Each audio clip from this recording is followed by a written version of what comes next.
Hi hello नमस्कार. तर कशात सगळे मजेत ना? मजेतच असायला हवं. मी शिवानी तुमचं आणखीन एका व्हिडिओमध्ये ना खूप असं स्वागत करत आहे. तर आज ना मी तर रवा लाडू बनवणार होते, तर मला वाटलं तुमच्यासोबत ही रेसिपी ना शेअर करावी. तर ही रेसिपी तुमच्यासाठी तर परफेक्ट मेजरमेंटनुसार रवा लाडू कसे बनवायचे आणि मऊ लुसलुशीत असे रवा लाडू कसे बनवायचे, चला तर मी आज तुम्हाला दाखवते. तरी ते ना कढई तापायला ठेवली होती, तर त्यामध्ये ना मी 2 ग्लास ना इथे रवा यूज करत आहे. तर परफेक्ट मेजरमेंट घ्यायचं रव्यासाठी, तर इथे 2 ग्लास घेतला आहे मी रवा. तर रवा भाजण्यासाठी आपल्याला ना गॅस ना एकदम लो ठेवायचा, लो टू मीडियमच ठेवायचा, जेणेकरून ना रवा ना आपला व्यवस्थित असा भाजला जाईल. तर व्यवस्थित रवाना सतत हलवत राहायचा, जेणेकरून रवाना खाली डागला देखील जाणार नाही. तर व्यवस्थित रवा हलवून घ्यायचा सतत मीडियम फ्लेमवरती ठेवून. तर त्यानंतर आपण नाही तर तुपाचा देखील वापर करणार आहोत. तर जरा भाजत आला ना रवा म्हणजे थोडा, तर त्यामध्ये मी ते तूप यूज करणार आहे. तर भरपूर असं तूप घातलं आहे, जे की मी अर्धी वाटी तर तूप यूज केलं आहे. तर त्यानंतर ना सतत रवा भाजून घ्यायचा.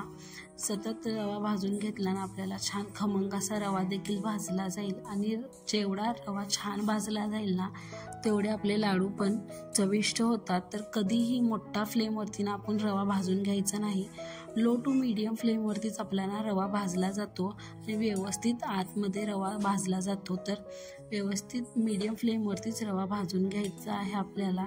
जर की तुम्ही गॅसची फ्लेम मोठी ठेवली आणि रवा भाजला तर तो व्यवस्थित भाजला जात नाही आणि लाडू देखील ना अजिबात छान देखील बनत नाहीत. तर यासाठी मीडियम फ्लेमवरती सतत आपल्याला रवा भाजून घ्यायचा आहे. आणखीन आपल्याला रव्याला ना जास्तीचा लाल कलर देखील आणायचा नाही, तर इथे आपल्याला सोनेरी कलर येतोपर्यंतच आपल्याला रवा आपला भाजून घ्यायचा आहे. व्यवस्थित असा सोनेरी कलर आला की आपला ना गॅस बंद करून घ्यायचा. तर इथे व्यवस्थित सोनेरी कलर यायला देखील सुरुवात झाली होती, तुम्ही पाहू शकता.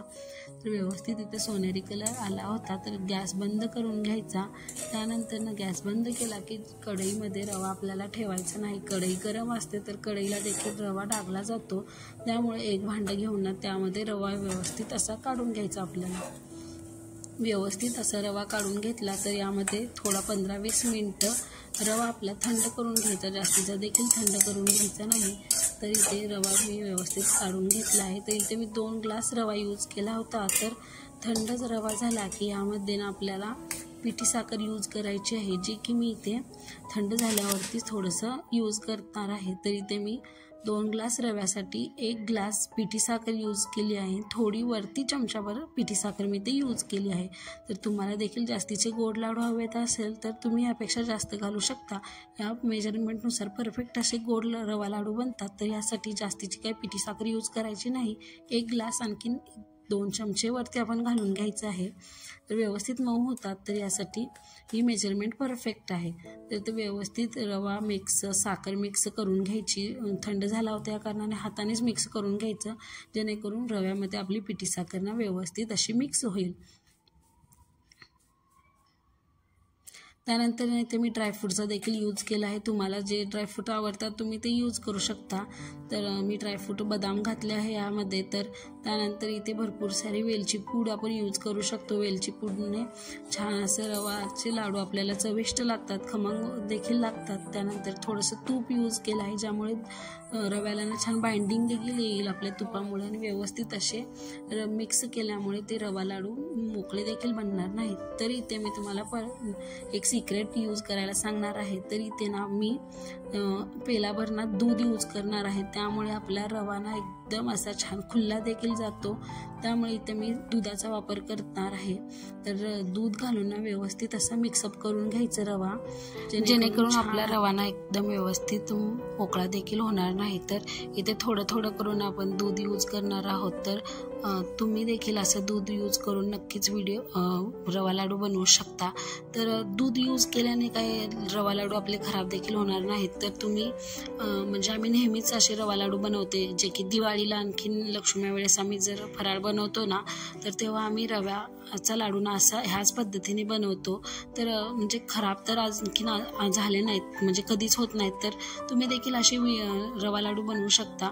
तर मऊ देखील होतात. आणखीन पाकाचे जर आपण रवा लाडू बनवायला गेलो ना तर कुणाचे चुकतात देखील. तर त्यानंतर दूध पण घातल्यानंतर मी थोडा वेळ झाकून ठेवलं होतं. तर आपण 10-15 मिनिट झाकून ठेवलं तर इथे बघा किती छान असं रवा आपला खुलून आला आहे। तर खुलून आल्यानंतर एकदम मऊ आपला रवा बनतो, जो की खाण्यासाठी इतका छान लागतो ना लाडू, तर तुम्ही नक्कीच बनवून पाहू शकता। तर व्यवस्थित मिक्स करून घ्यायचं हे सारण सगळं। तर एक एक ह्याचे करून आपण रवा लाडू बनवून घेणार आहोत। तर व्यवस्थित छोटे असे परफेक्ट रवा लाडू आपण बनवून घ्यायचं, जे की आपल्या घरातले लहान मोठे सगळेच खाऊ शकतात। तर तुम्हाला व्हिडिओ कसा वाटला नक्कीच कमेंट करून सांगा। आणखीन असे रवा लाडू तुम्ही नक्कीच एकदा ट्राय करून पहा, कसे होतात ते देखील मला कमेंट करून सांगा। आणि हो, तुम्हाला माझे रेसिपीचे व्हिडिओ कसे वाटतात, छान वाटतात की नाही ते देखील मला सांगायला नक्कीच विसरू नका। तर तुम्हाला आणखीन असे माझे रेसिपीचे व्हिडिओ पाहायला आवडत असेल तर कमेंट करून सांगा। नक्कीच मी तुमच्यासोबत नवीन व्हिडिओ घेऊन यायचा प्रयत्न करेन। त्यानंतर मला ना एक पातळ पोह्यांची जो की चिवडा असतो त्याची देखील रेसिपी ना तुमच्याबरोबर शेअर करायची आहे। त्याचीच देखील रेसिपी तुम्हाला पाहायला आवडेल की नाही ते देखील मला ना या व्हिडिओच्या मार्फत तुम्ही कमेंट करून सांगू शकता। जर या व्हिडिओला भरपूर असा प्रतिसाद आला तर मी ती देखील रेसिपी ना तुमच्याबरोबर नक्कीच घेऊन येईल। आणि हो, तुम्हाला माझे लॉंग व्हिडिओ पाहायला आवडतात की नाही ते देखील मला सांगा। आणि मिनी व्लॉग आवडतात की लॉंग व्हिडिओ आवडतात ते देखील कमेंट करून सांगायला नका विसरूत। तर माझी ही रेसिपी तुम्हाला कशी वाटली आणि तुम्ही देखील असे व्हिडिओ ना रेसिपी बनवून पहा, लाडू छान लागतात की नाही ते देखील मला कमेंट करून सांगा। तर आणखीन भेटूया अशाच नवीन व्हिडिओमध्ये। तोपर्यंत चॅनलला नवीन असाल तर नक्कीच सबस्क्राईब करा, व्हिडिओला लाईक करा, कमेंट करायला नका विसरूत। भेटूया नवीन एका आणखीन व्हिडिओमध्ये। तोपर्यंत टेक केअर, तुमची काळजी घ्या, बाय।